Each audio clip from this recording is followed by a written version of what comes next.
லூக்கா நற்செய்தி அதிகாரம் 11 இறைவார்த்தை 13.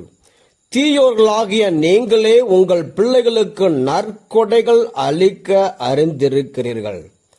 அப்படியானால் விண்ணக தந்தை தம்மிடம் கேட்போருக்கு தூய ஆவியை கொடுப்பது எத்துணை உறுதி.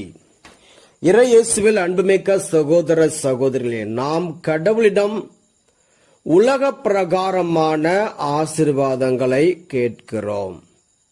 ஆனால் ஆண்டவர் நம்மிடம் எதிர்பார்ப்பது என்னவென்றால், பரிசுத்த ஆவியின் வல்லமையை நாம் கேட்க வேண்டும் என்று. பிலிப்பு என்பவருக்கு 4 மகள்கள் இருக்கிறார்கள், திருமணம் ஆகாதவர்கள். அவர்களுக்கு ஒரு வரம் இருக்கிறது. திருத்துதர் பணிகள் 21:9. பிலிப்புக்கு திருமணமாக 4 பெண் மக்கள் இருந்தனர். அவர்கள் இறைவாக்குரைத்து வந்தார்கள். இறைவாக்கு உரைக்கிற வரம், பரிசுத்த ஆவியால் நிரம்பி இருக்கிறார்கள். உங்கள் வீட்டிலே உங்கள் பிள்ளைகள் பரிசுத்த ஆவியின் வரத்தை பெற்றிருக்கிறார்களா?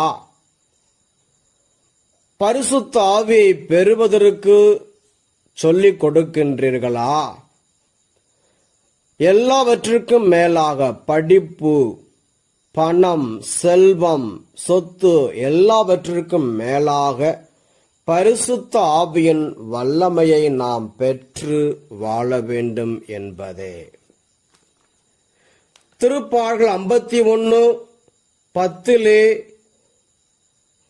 தாவீது இவ்வாறு ஜெபிக்கிறார்: கடவுளே, தூயதோர் உள்ளத்தை என்னுள்ளே படைத்தருளும், உறுதி தரும் ஆவியை புதுப்பிக்கும் ஆவியை என்னுள்ளே உருவாக்கியருளும்.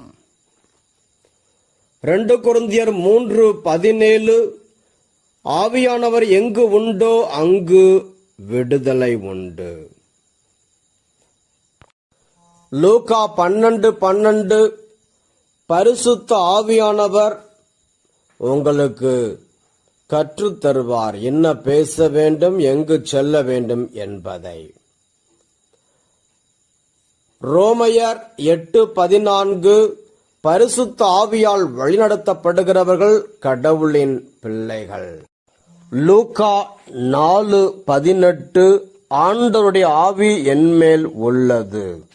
ஆக இந்த சத்தியத்தை நாம் உணர்வோம். பரிசுத்த ஆவியை நாம் எப்பொழுதும் மறக்க வேண்டாம். ஆமென்.